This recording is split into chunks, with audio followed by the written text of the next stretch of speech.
Hoje a gente vai mergulhar num livro, olha, curto, mas assim, explosivo do Antigo Testamento. O livro de Miqueias. A nossa fonte é um estudo exegético bem aprofundado.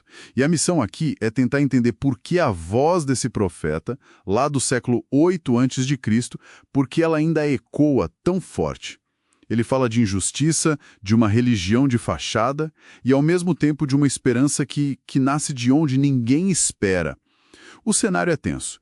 Miqueias, um cara do campo, sabe, um outsider, e ele está peitando a elite corrupta de Jerusalém com o Império Assírio, tipo, batendo na porta. Ok, vamos desempacotar isso. E esse cenário geopolítico que você citou, ele é a chave para entender tudo. Explica melhor. A fonte mostra que o Reino do Norte, Israel, já tinha caído. Samaria já era. Era um aviso, então. Um aviso muito claro para ajudar o Reino do Sul. E essa pressão externa dos assírios, ela acabou, piorando tudo por dentro. Como assim? A elite de Jerusalém viu uma oportunidade, sabe? Com os camponeses se endividando. Eles começaram a passar o rodo, acumulando terras. E isso violava diretamente as leis da aliança com Deus. A gente geralmente pensa em corrupção como uma coisa meio individual, né? Um juiz que aceita suborno aqui, um político ali. Mas pelo que Miqueias descreve, o buraco era bem mais embaixo. Era sistêmico, exatamente. A fonte fala disso. Sim. A fonte chama de o triângulo da corrupção. O príncipe, o juiz e o grande, que é o cara poderoso com influência, todos num esquema para distorcer a justiça. E o mais chocante? O mais chocante é que até os líderes religiosos, os profetas, estavam nessa. Profetizavam por dinheiro. Vendiam uma mensagem de paz para quem pagasse mais. Que loucura! Então a religião virou um teatro?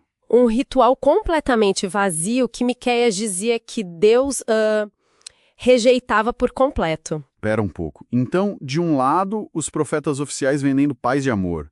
E aí chega Miqueias e basicamente diz, olha, vocês todos são falsos. O único aqui que tem o verdadeiro Espírito de Deus sou eu. É uma afirmação, nossa, muito ousada. É o ponto de virada do livro. É o contraste direto que ele faz ali em Miqueias 3, versículo 8. Para ele, o Ruá Yahweh, o Espírito de Deus, não era uma coisa tipo mística, privada. Não era um sentimento. Não. Era uma força pública transformadora. Uma força que te enche de mishpat, ou seja, de justiça. Entendi. Então, para ele estar cheio do Espírito... significava denunciar a injustiça, agir em favor dos vulneráveis. A ausência de justiça, para Miqueias, era um sinal claro de distanciamento de Deus. É uma mensagem bem pesada, né? Só juízo, denúncia. Fica até difícil de ouvir. Mas o livro não é só isso. A fonte diz que no meio desse caos todo, ele planta sementes de esperança. Onde que elas aparecem? O livro inteiro é essa dança, sabe? Um vai e vem entre juízo e esperança. E no meio de uma dessas promessas de restauração, Miqueias joga uma bomba. Ele diz que o futuro governante, a esperança de verdade, não viria da poderosa Jerusalém. Que era a capital, o centro de tudo. Exato. Viria de um vilarejo, um lugar insignificante, Belim. É uma virada de chave total nas expectativas da época. E essa lógica de virar tudo de cabeça para baixo chega ao clímax no capítulo 6, né? Onde Deus coloca o povo num tribunal. Isso, é uma cena muito dramática. Um processo que a fonte chama de ribe. O povo, sentindo a culpa, pergunta: o que a gente pode fazer para agradar a Deus? E as ofertas que eles sugerem são cada vez mais desesperadas. Tipo... milhares de carneiros, rios de azeite. Eles chegam a cogitar sacrificar o próprio filho. Nossa! E qual é a resposta de Deus para esse desespero? A resposta em Miqueias 6, versículo 8, é uma das passagens mais famosas de toda a Bíblia. E ela redefine tudo. Deus não quer sacrifícios absurdos.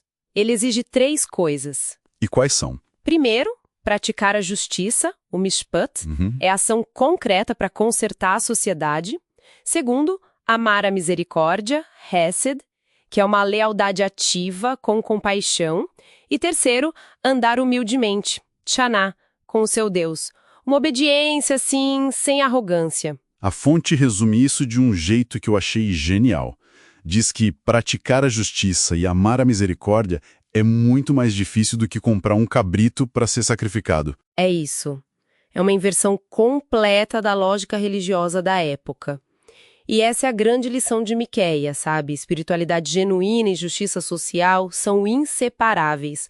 Uma não existe sem a outra. Então, o que tudo isso significa no final? Significa que a esperança vence. O livro termina com uma nota, uau, impressionante. A característica que faz Deus ser incomparável não é o poder dele de punir, é o prazer que ele tem em perdoar. Ele promete que vai lançar os pecados do povo nas profundezas do mar. Uma imagem muito poderosa para fechar. E que nos deixa com o pensamento final para refletir. Se o espírito de Yahvé, como Miqueias descreve, é essa força fundamentalmente pública e libertadora, que impacto isso sugere que as comunidades de fé deveriam ter hoje nas esferas sociais, como a política, o direito e a economia?